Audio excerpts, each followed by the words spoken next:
be, you don't have to do this if you don't want to, it could just be a nice smile. And I'm just pulling it apart ever so slightly. What we're then going to do is we're going to take our black. Again, this comes as part of the box. You only need a small amount, you're just going to fill the eye area. If you want really big eyes like this one, you can just cut out with your template and then make them slightly larger.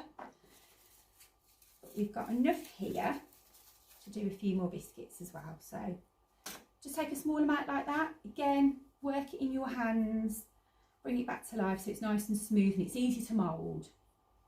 What we're then going to do is roll it into a little ball. And we're going to place it, that's a little bit much for there. We're going to place it into our eye section. And we're just going to leave it like that for now. What I'm then going to do is I'm just going to get some water. Just a little tiny bit on the back of my hands. And I'm just going to take the circle from our biscuit and just put a tiny bit on top of the biscuit. I'm then going to lift this off and I'm going to place this onto our biscuit. Now this is your opportunity just to push the fondant back together again if it's a little bit bigger. If your biscuits are a little bit smaller, just push it together.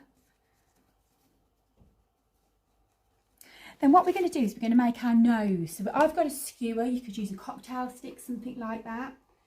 And just put 2 little dots just into the fondant there. That's our nose.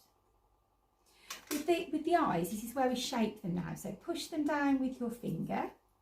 Make sure you've got dry hands for this bit because it gets a bit messy otherwise. And I'm just going to use my finger to just move them apart, and you can create the eye shape that you want.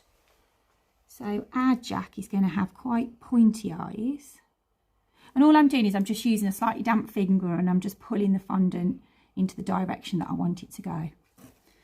I'm then going to take my knife again and I'm just going to redraw the mouth that we created earlier. I'm just going to do the lines as well to make him look a little bit angry and a little bit scary. There we go. Just smooth that all the way around.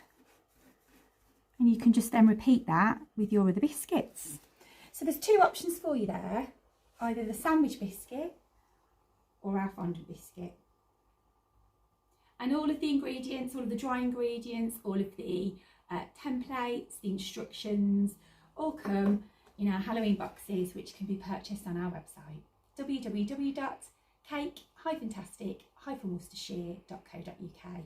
These can be posted out or they can be collected from our studio in Fladbury.